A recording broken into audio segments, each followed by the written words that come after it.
We're live. What is up, fight fans? We are here to recap the most recent Gut Check Championship Series. It just went down a couple of days ago, Saturday, September 30th, and it blew the roof off of the Boys and Girls Club in Greater Bear, Delaware. The main event being Zach Noble Kelly versus Brandon the Mechanic Cuttino. It was for the Gut Check Glory Rules 165-pound professional title. The bout, it lived up to the main event billing. It was an absolute banger. Like I said, back and forth, absolute title-worthy bout. We're going to get into it in just a little bit. First, we're going to run through the whole card in its entirety, starting with the first bout of the evening being the only knockout of the night, and it won the KO of the night bonus from Casillas Contracting. Bobby Fish taking on Joel Ramos, and it was Bobby Fish's night, man. He took out Joel Ramos in round 2, 44 seconds into that bout. Big Nate Brandon, I got with me, the MVJ Warrior himself, the CEO, the man behind Gut Check Promotions. Boys, what did you guys think of the card? What did you think of the first fight? Well, first off, the energy in the building was incredible. I can't say that it was our most packed event, but it was definitely the most electrifying event that we've had thus far. 100%. And Helen did a hell of a job putting these matches together. There was a couple of them that were last minute, and they came in fire as well. I think that first fight, this initial my biggest rule: make sure you got a cup on. I think waiting for my man to get his cup on. I think he was already out of the fight, and once him and Bobby started, it was curtain sad. Bobby was just pressure the whole time, and then once he seen that he had him hurt, he went in for the kill, and that last sequence was amazing. Yeah, 100%. 44 seconds into round 2. Man, that was nasty. And just piggybacking off of what you just said, Greg, a couple seconds ago with the matchmaking itself, I don't think I have announced so many split decisions in my entire announcing career. And with what I'm saying with that is the crowd may not like it. You always hear like, oh, because they want their fighter to win. The crowd always erupts because they want their guy to win. But that just speaks about the evenly matched bouts that we had. Split decisions just mean it could have gone either way. Razor thin decisions. Again, props to Helen LaCour, the matchmaker, on such a greatly matched fight. Indeed. Now, getting into that first fight, Bobby Fish and Joe Ramos. Now, just seeing these guys come in, like Nate was saying about the cup and Joe Ramos, someone having to go back and get a cup. I felt like when he got in the ring, it seemed like he was uncomfortable with that cup.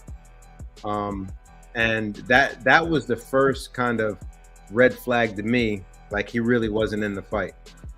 There was a couple of combos that he landed some clean shots, but even on the defensive end, sometimes it just didn't seem like he just didn't want it bad enough, or just there was something, slightly off or behind in that fight. But when that right hand landed, man, I did not expect what happened after that. That was a huge right hand. Yeah, he was 100%. Ramos was out for a little bit. It's funny now, but when the doctor came in, she started speaking Spanish to him, and his coach finally says, "Hey, he doesn't speak Spanish."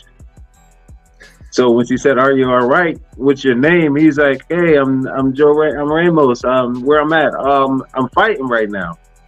Uh-huh. She's like, "You go okay?" He's like, "Yeah, I think I got knocked out." It's like, "Yeah, you did, buddy."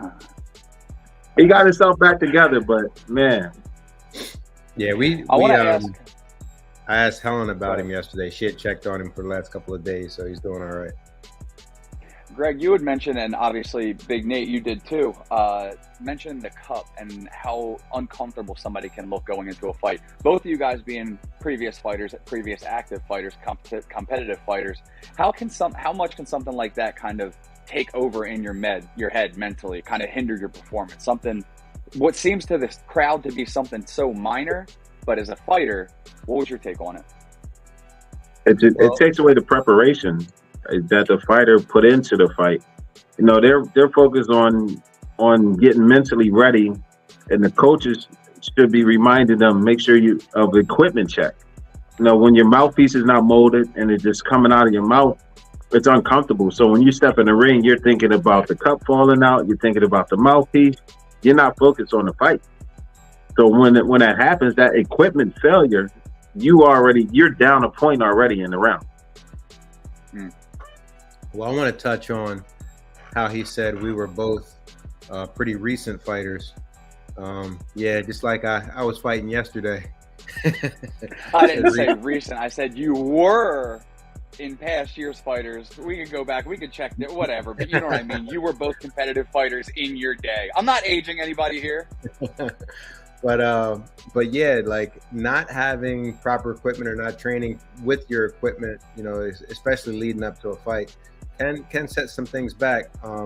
And not having the right tights underneath, not having the right jock strap, when you're using your cup, like all of that, plays a factor. Using a headgear that you're unfamiliar with, or a mouth guard that's not molded, like all those things play a factor, man.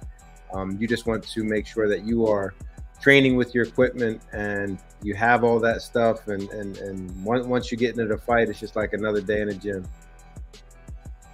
Gotcha. Second bout of the night was a split decision, as we were just talking about. Isaac Ruiz taking on Nick Gattinella, and razor thin decision. Could have gone either way. Split, obviously. What was you guys' take on it? I'll let Nate go first. I think Isaac waited to really apply the pressure. I think he was the better striker, and his technical aspect of moving, the head movement was there. He was just waiting for a big shot to come along. And once it was turned up on him, then he turned up the pressure. So when you're judging a fight like that, you got to critique every aspect of that fight. Who's dominating in the punches? Who's applying the pressure? Whose strikes are more effective? So it makes it tough on the judges. So, you always tell the fighters, don't leave it in the judge's hand. Give everything at one time. So he was kind of holding out, and he still pulled out the win. I think that last round is what really sealed it for him, because he came out pretty slow. I looked at that fight like both guys were hungry. I think Nick, when I looked at him, man, he just a lot of power. He was swinging a lot of power, but I felt like he relied on his hands. He didn't mix in his legs, and he although he was landing some big shots, I felt like he should have taken some of the steam off of some of his techniques, so that he was making sure that he could land and mix some power in with that. But now I'll say Isaac, that kid has star power. That kid has some pizzazz. He has a look. He has a technique. He has athleticism. I feel that third round should have been represented in rounds 1 and 2, and he should have pulled the trigger a little earlier to really let himself go in rounds 1 or 2, or 1 and 2. And I feel like Nick saw that and was taking advantage of that and was on his way cruising to a win if that third round was going to be the same as the first 2 rounds. Moving forward, we had Abdullah Norkalov, and he took out Nikola Malinov. It was Tiger Shulman's against Chalk D Athletics at 145-pound glory rules. Boys, what'd you guys think? Those kids were banging, man. I like Abdullah. Abdullah, he's like just nonstop, and I feel like I was telling the judge next to me, it was like I feel like these kids from, I think it's from Kazakhstan. Tiger Shulman. Uzbekistan. Yeah. So like, I feel like all the kids that are coming over from there, like they were just born with like these superhuman genes, man. These kids are coming out like really, really steaming. But he says that over there, that's part of their curriculum in their schooling. Oh, okay. Wow. Yeah. That'll make a difference. Yeah, Abdullah, he's a banger. Now the kid from Choke D was no joke as well, but I just felt like he was just a step or two behind in that altercation there in that fight. Yeah, he got an out punch on a couple sequences. Yeah. Next up, we had the Hurricane Kid, Gene Kim, and he got back to the win column as he took out Brady Seaman. and it was unanimous decision victory. It was good to see. I mean, Gene does a lot for the combat sports community outside of fighting for them. Takes fantastic pictures, does a lot of work in that field. So just all around great guy. So it's good to see him get back to his winning ways. Man, I felt like I was watching Gene Kim versus Greg Pritchett again, except Gene was Greg. Definitely. Gene fought an amazing fight, and at one point he was just sitting there. He's sitting there, gets a little shoulder shrug, and then the jab comes out of nowhere. Wow! I was like, yeah, he's got that swag right now. Yeah, it was good to see him getting his rhythm, getting his ways, but you can tell how much the win meant to him because, I mean, he was so emotional after the fight. So, like I said, just good for her, the Hurricane Kid, Gene Kim. Next up, we had Hethaifa Karouche, and he just keeps winning. He took out Brandon Bohannon, another unanimous decision victory. And I believe this is Hethaifa's, I can't remember how many in a row right at this moment, but he's on a winning streak. I know that much. I think Hethaifa's only lost his first fight. Okay, then that answers that. Yep. It was only his first fight that he lost. And that fight, like, Brandon, I was like, I believe this is the first time I've seen Brandon. He impressed me. I'd really like to see him on a lot more events, a lot more of our shows. But Hethaifa showed me that he has developed, or is developing, an excellent ring IQ. The way that he finished explosively with kicks at the end of his punch combos, the way that when he hurt his leg, that he made the adjustments, just his placement, his punch placement, his output, his ring generalship. Like it's a big difference from his first fight. And I think he's only 6 fights in, but looking at his first fight, I mean, it's like looking at a ragdoll and Doodoo Brown versus, you know, the like Spider-Man at the end, man. Like he's moving, man. He's getting it. He definitely put on a better show. We talked a little bit. He said he took this camp a little bit more serious. He's been focusing a lot on his striking and his targeting and getting his timing better. And he displayed all of that in that fight. I thought it was probably one of the best fights I've seen him display since he's been coming at Gut Check. And he's faithful for coming in. And the fact that he gave respect to his opponent at the end because his other opponent dropped out, I really appreciate that sportsmanship that he showed, because he's humbled himself from his first fight of him screaming in his opponent's ear to now he's giving honor and respect to his opponent to say, hey man, thanks for continuing this push and allow me to go to war with you, because you didn't have to take the fight and I would have been out of the fight. So, you know, fighters train for it. They put a lot of hours in and they come up to the fight, and to have their fighter drop out, it's kind of discouraging that time. So I thought that was really, I like his maturity that he's showing and displaying out here. I couldn't agree more. Watching Hethaifa mature and grow as a fighter has been nothing short of exceptional, and I can't wait to see what he has in store next. I mean, whether it be Muay Thai, Glory Rules, K1, I don't. I mean, I'm not gonna spoil any parties here, but maybe MMA's on his docket. I don't know. We'll see. But next up, we have Patrick Brennan, who took out Carter Von Stuck, a unanimous decision victory in a Muay Thai rules contest at 160 pounds. I mean, there's another Nate, you taking it, or Greg, you taking it? We take it. Another solid fight, solid performance by Patrick. I believe that. I like his performance. I think Patrick displayed an excellent technical aspect of Muay Thai and controlling the fight, controlling the clinch. The young guys take the sport a little bit more serious when they're coming up to these gut checks, and they understand what's at stake and what they can earn, you know, with continuing winning. So I think these guys are putting in more work when they're coming in, and you're seeing a lot more elbows being displayed. I'm used to having these Muay Thai fights, and these guys don't want to throw elbows. Why do we have elbow pads on if we're not throwing them?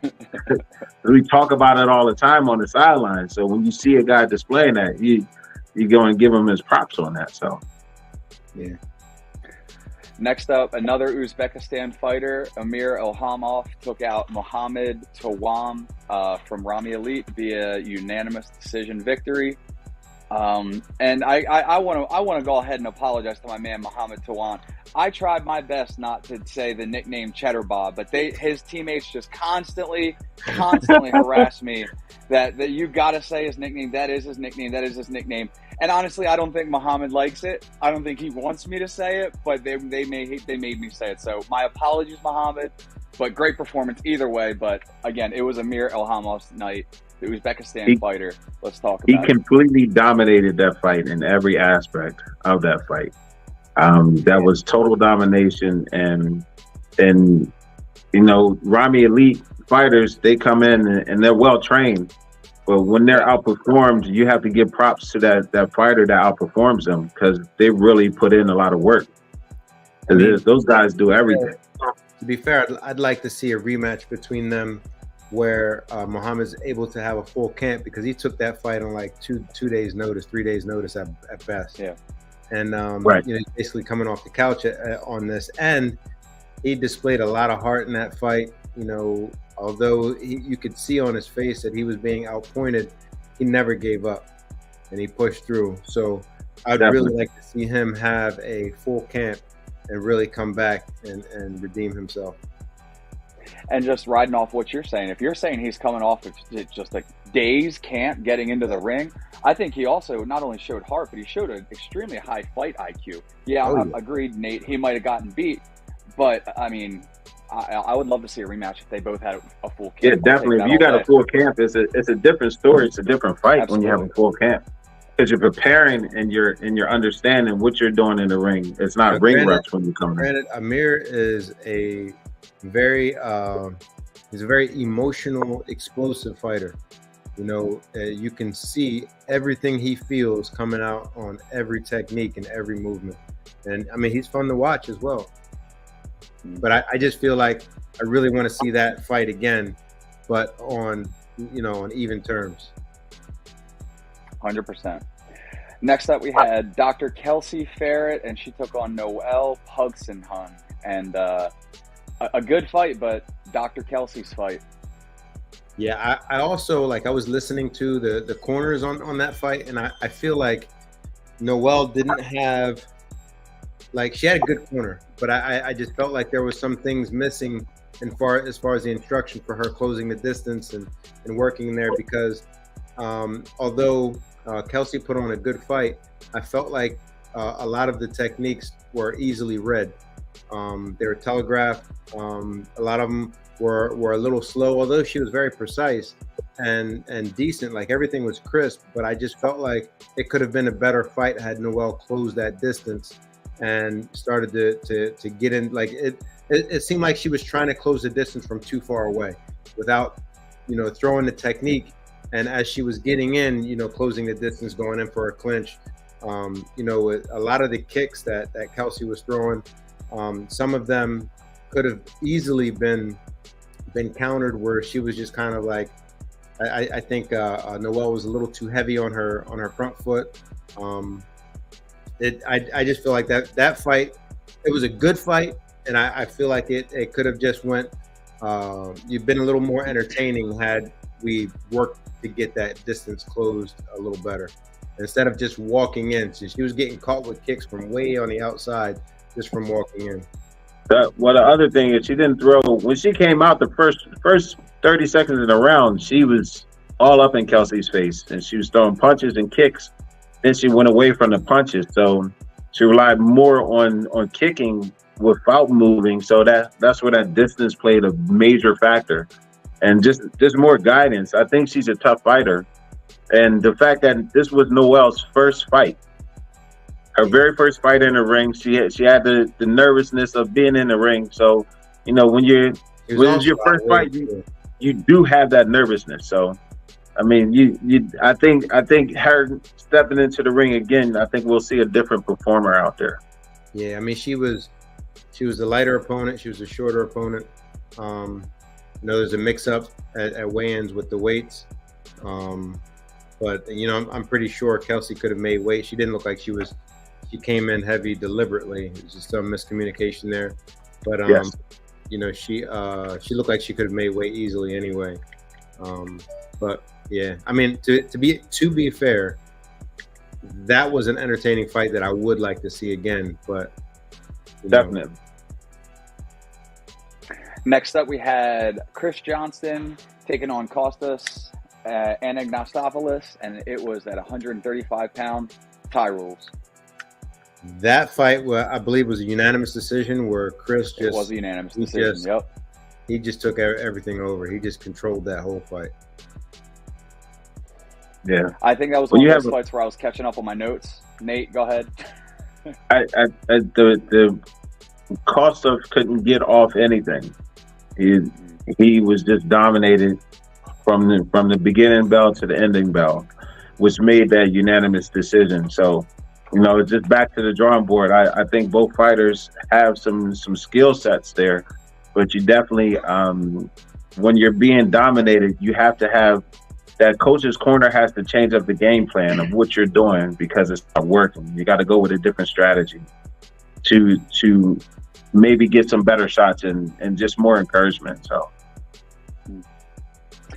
Next up, we had Joe Bergen and Brian Langley. They fought to a split decision. Joe Bergen came out on top at 185-pound tie rules. What do you guys think?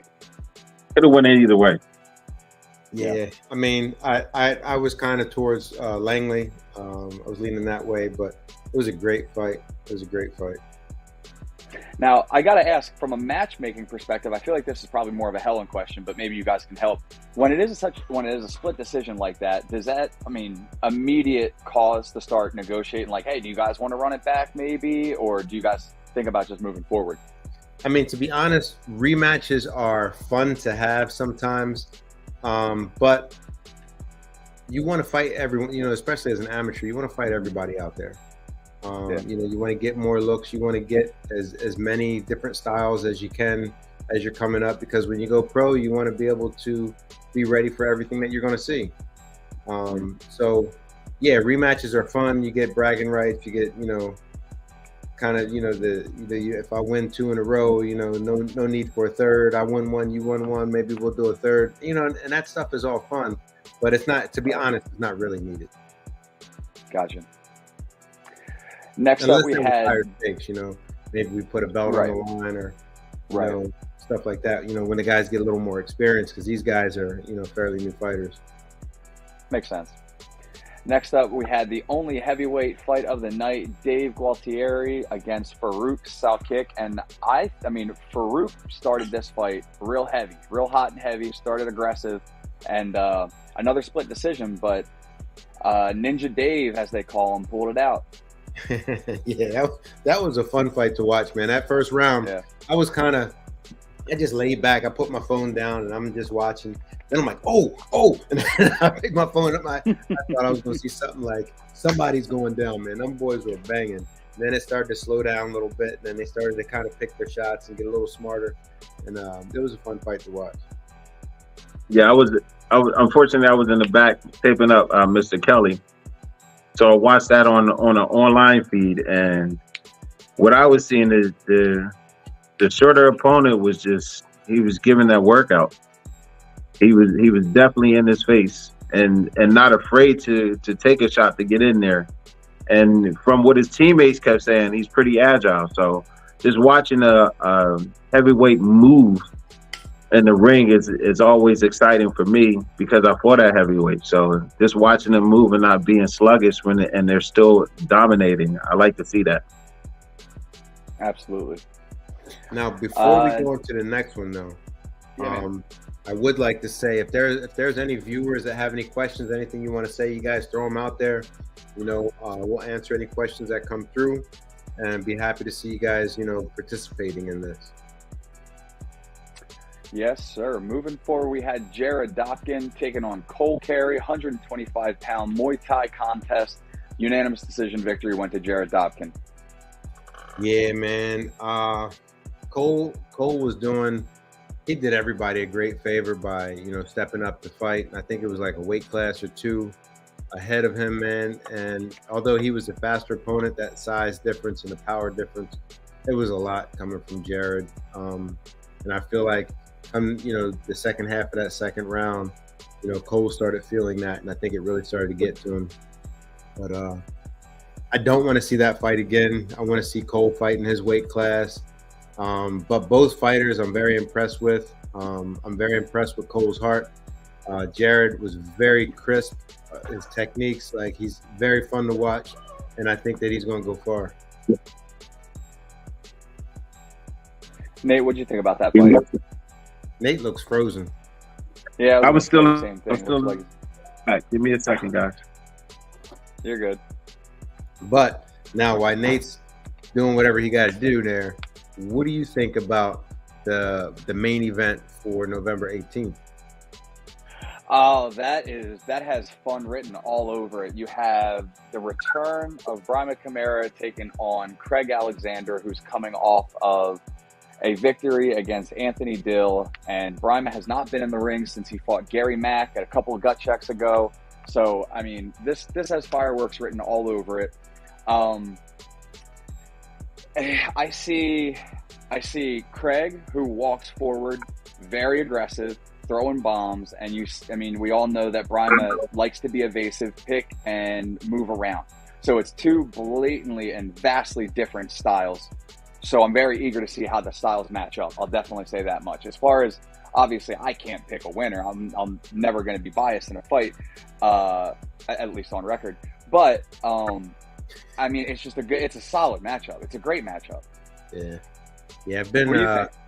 I've been wanting to see this fight for a long time, and then you say Craig likes to come forward. That is what I've seen out of Craig in the past, but the fight that Craig had with Anthony Dill, he did not do that. Anthony Dill came forward, and Craig had the footwork. He did a lot of countering, had the dynamic right? kicks and whatnot. Correct. I think it was the kicks and the athleticism that actually won that fight.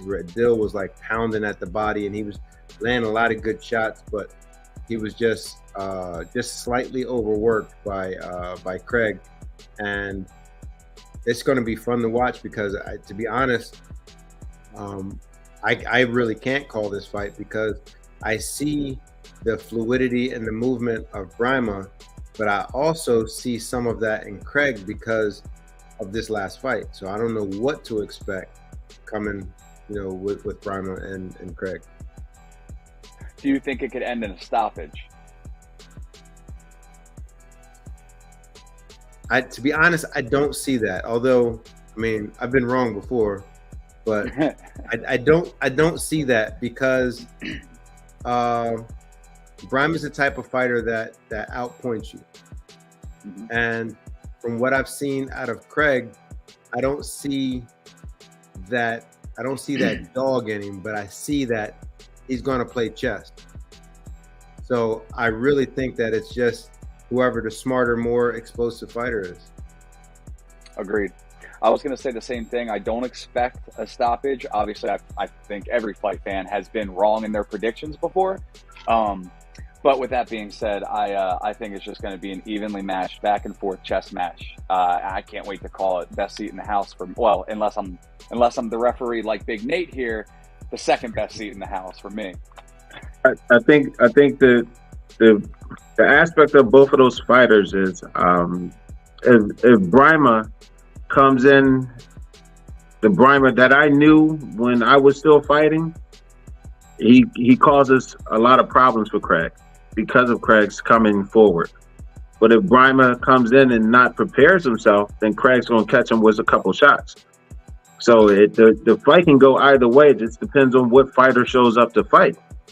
I've seen Craig be passive and just wait and throw shots. And, when you're fighting somebody that's agile, it makes it's a whole different fight. So, I'm looking forward to that fight. I think that's going to be a great fight. One for the ages, but, anybody could take that. Agreed. So we're going to move forward with what we just had, gut check that went down on September 30th, and we're leading into Rebecca Strykarski, and she beat Bree Goodrow to a unanimous decision in a 155-pound Muay Thai fight.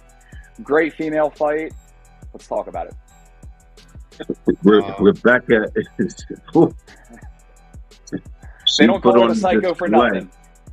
Hey, listen, her music, I was vibing to her music. I was like, oh, this is going to be a good one. And bam, it definitely was. It definitely was. Yeah, she controlled that fight all 3 rounds. I felt I didn't see her slow down until maybe the second half of round 3. Once she realized she'd pretty much taken the fight at that point. I'm not sure if that's what it was or if maybe a little fatigue was setting in, but I mean, she dominated every round, in my opinion. Yeah. Which leads us into our co-main event of the evening, which was Daniel the Hebrew Hammer Wine, and he took on Gage Gallo. They call him Lieutenant. And again, man, a split decisions all night. It was the theme of the card, but like I said, just an evenly matched card. This one was no different. The Hebrew Hammer came out on top. Let's talk about it. Good fight. Now, interviewing these guys before their article was put up, Dan, he predicted a stoppage. Both predicted a very technical back and forth fight. That part stayed true, of course, and it was just kind of who gritted it out in the end. And I think these guys were going tick for tack each round. It was a great fight, and I know this is their second fight. They did an exhibition before, and this was, a real actual fight. To be honest, I want to see both of those guys, against other people, moving up the ladder, and then possibly meeting again down the line. Brandon, what did you think of the fight? Daniel needed a wake-up call. He got a serious wake-up call in between round 1 and 2, and I was like, whoa. I've never seen his coach so intense. And, Daniel said after the fight, I was asleep. I wasn't paying attention. He caught a nice kick to the head, and he was still standing there, and he wasn't listening. He wasn't paying attention. But again, when these guys are going back and forth, you kind of tune out your coaches, and you're just trying to respond to what's going on in front of you. Sometimes you're not paying attention. So, I mean, when you have those wars and those battles, you will see a excellent fight. And coming down to a split decision, it all depended on what the judge was looking at and how they were scoring what they were seeing. Which leads us into the main event of the evening. Zach Kelly, Brandon Mechanic Cuttino, months in the making. It finally went down, and it was for the 165-pound Glory Rules Professional Gut Check Championship Series strap. Zach Kelly returned after a 5-year hiatus. 5 years came in to return, and he got the job done against Brandon the Mechanic Cuttino. Great fight. I think when that fight didn't happen in February, it didn't happen in March, it didn't happen in May, I feel like it was the best fight to happen now, because Brandon went through training the whole year. I feel like he looked better than he ever had on any of the other fights he had. He threw more. You could see him thinking more. But damn, that first kick that Zach threw set the tone. Shotgun blast. When I'm coaching and I tell them to throw that shot out, throw that jab out like you're shooting out of a gun, and it just comes out and it's hard. That first shot, we sat there at the table, was like, whoa. Then it came again, and we was like, oh. And Brandon couldn't adjust to it. He couldn't adjust to that power coming to that leg, and it was so apparent because it took a lot off of him of he went into almost survival mode at times. And he was toughed it out. But then he came back, and it was just that kick was continuous. Zach would go away from it and then come back. You see it come out of nowhere, and you're like, whoa, this is getting bad. Yeah, I felt like Brandon landed a couple of good left hooks, and it woke Zach up. You could see, a slight kind of a second of worry on Zach, but then he adjusted, and you could hear Brandon Cuttino's a corner calling out for it more, but Zach adjusted, and then there was a spinning back fist that caught Zach, and damn, like he blocked a couple of them, but that one that caught him, I remember Cuttino knocking down Dill with that same punch, and you know Zach stayed composed, and he got back to his game, and he went back to chopping that leg down. The first time when he first scored the knockdown, it was round 3, I believe, right? Yes, that's when he went down. That's when it got too much for him. Yeah, and then it was just survival mode from that point on. Yeah, Don't get me wrong, Brandon had still standing throughout that fight. I was surprised after that first knockdown that Zach didn't stay on top of that leg, because it was right there. But also you're looking at somebody that had a 5-year layoff, you know, coming in, you know, still getting back in his timing, being under those lights, having everybody there. And then Cuttino, who's been there, you know, who's been under bigger lights, who's been under, you know, recent competition.